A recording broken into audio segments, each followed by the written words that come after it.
I had always thought of Maya's family as my second home.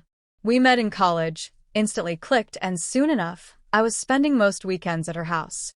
Her brother, Arjun, was just another part of the scenery, teasing us about our movie marathons or complaining when we raided the fridge. He was tall, effortlessly charming, with a sharp wit that made everyone laugh. But to me, he was just Maya's brother, nothing more, nothing less. At least, that's how it started. Over time, I noticed small shifts, almost imperceptible at first. The way Arjun looked at me lingered a beat too long. His jokes became more personal, layered with an undertone I couldn't quite place. Sometimes, I'd catch him watching me, a half-smile playing on his lips, and I'd quickly look away, heart stumbling without reason. I brushed it off. Arjun was naturally charismatic. It didn't mean anything. Besides, Maya trusted me implicitly, and that trust was sacred. The idea that anything inappropriate could happen was absurd. We were like family, weren't we? Still, the tension grew, threading through our every interaction. When I laughed, I caught him watching. When I stretched out on the couch, I felt his gaze, heavy and unrelenting. I tried to convince myself it was all in my head, but the unease burrowed deep.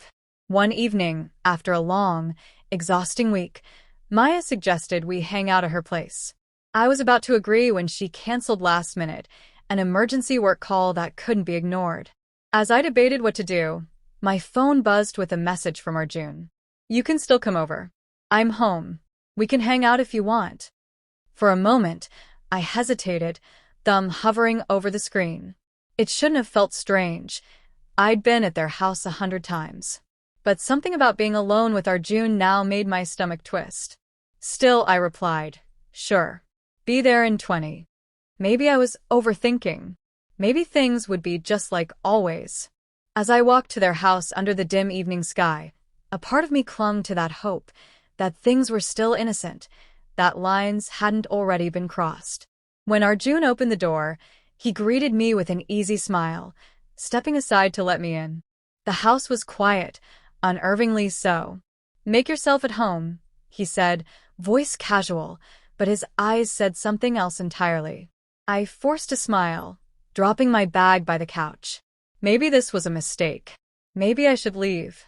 But instead, I sat down, trying to convince myself there was nothing to fear.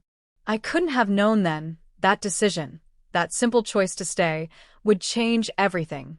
Unnecessary elements, clear escalation, strong character focus, and ending with tension to push the story forward.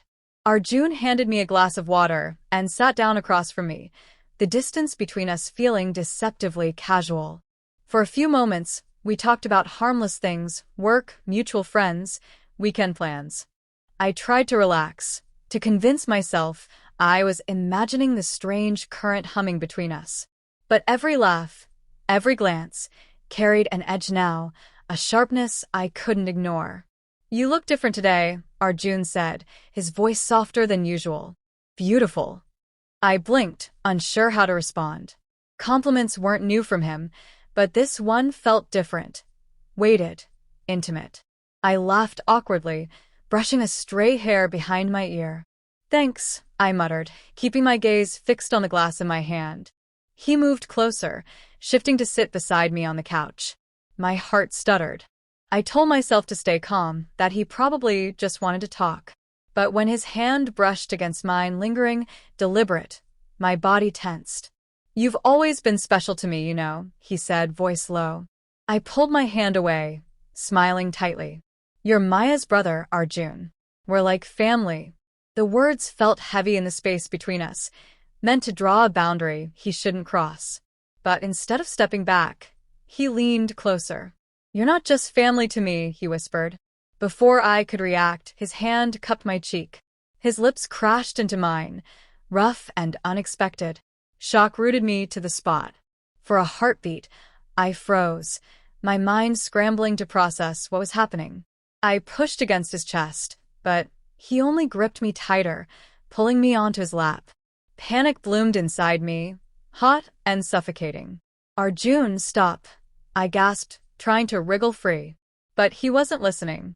His hands roamed hungrily, tugging at the hem of my shirt, slipping under the fabric. I fought him, fear slicing through me, but he was stronger, too strong. Within seconds, my clothes felt like a distant memory, stripped away with brutal efficiency. I kept saying no, kept trying to pull away, but my voice seemed small, meaningless against his determination. Tears blurred my vision as I turned my face away, my body rigid with terror. He didn't stop. He didn't even slow down. When it was over, he stood up, breathing heavily, running a hand through his hair like he was shaking off a workout.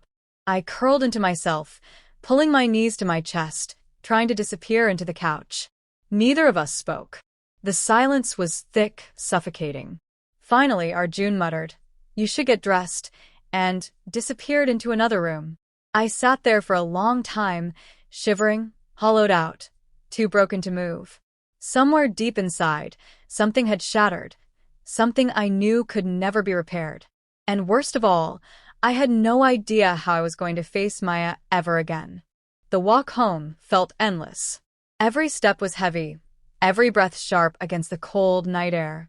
I clutched my jacket tighter around me, but nothing could shield me from the hollow ache blooming inside my chest. When I finally reached my room, I locked the door and collapsed onto the bed. The tears came then, silent and endless. I felt dirty, broken, and worse, betrayed by someone I had once trusted without question. I replayed every moment in my mind, searching for something I had missed, some warning sign I should have heeded. Arjun's lingering stares, the subtle touches, the words left hanging in the air.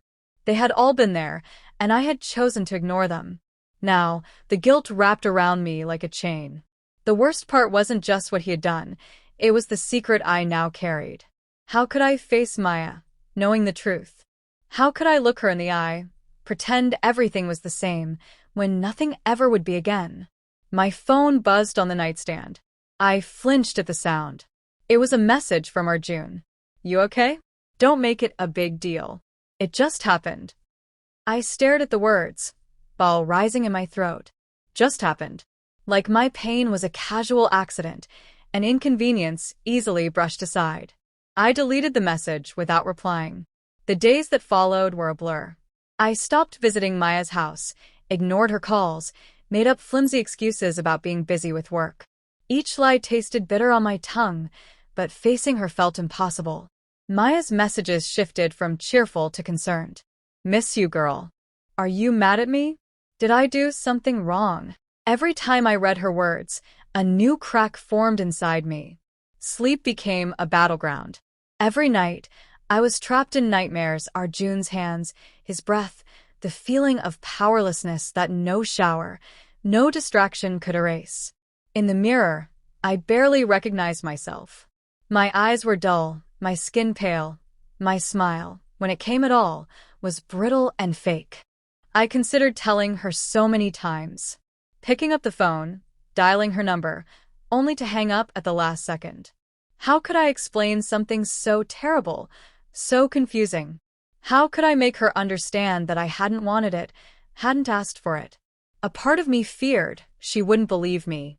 Another part feared she would, and that it would destroy everything between us.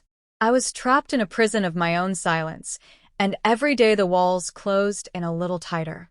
One evening, as I scrolled through old pictures of Maya and me, laughing, arms slung around each other, I realized something with painful clarity. If I stayed silent, I would lose her forever. But if I told the truth, I might lose her anyway. The decision weighed on me for days, but in the end, my heart made it for me. I couldn't carry the burden alone anymore. I owed Maya the truth, no matter how much it might hurt us both. I asked her to meet me at our favorite cafe, a quiet place tucked away from the noise of the city. She arrived smiling, waving eagerly when she spotted me. For a fleeting moment, I wanted to pretend everything was fine, to bottle the truth and keep it hidden forever. But when she sat down across from me, her eyes full of trust, the words clawed their way out. "There's something I need to tell you," I said, voice trembling. She tilted her head, concerned. "What's wrong?" I looked down at my hands, twisting the edge of a napkin until it tore apart. It's about our June. Her smile faltered. What about him? The cafe around us faded. There was only the weight between us, growing heavier with every second I stayed silent. I took a breath and forced the words out. That night you canceled. I went to your house. Our June was there. At first, it was normal, but then my voice cracked. He forced himself on me. For a moment, Maya didn't react. It was as if the air had been sucked from the room. When she finally spoke, her voice was barely above a whisper. What are you saying? Tears filled my eyes. I didn't want it. I tried to stop him. I swear. Maya pushed her chair back abruptly, her face pale and stricken. No. No, he wouldn't. She shook her head violently, as if trying to erase the words. I'm sorry, I whispered. I didn't know how to tell you. I didn't want to hurt you. Her expression hardened, disbelief giving way to something sharper. Betrayal. Anger. And you waited weeks to tell me? You kept coming around. Lying to me? I didn't know how, I said, desperate. I was scared. Were you scared when you went over there alone? She snapped, her voice breaking. I flinched, shame burning through me. I never meant for any of this to happen. Maya stood, grabbing her purse with shaking hands. People at nearby tables turned to stare, but she didn't seem to notice. Tears welled in her eyes, but she refused to let them fall. I can't do this, she said, her voice cracking. I need time. Without another word, she walked out of the cafe, leaving me staring after her. The wreckage of our friendship scattered like broken glass between us. I sat there for a long time, numb, hollow. The truth had finally come out, but it hadn't set me free. If anything, it had chained me to a deeper, lonelier kind of pain. I lost our June that night. I lost Maya, too. And in some ways, I lost myself.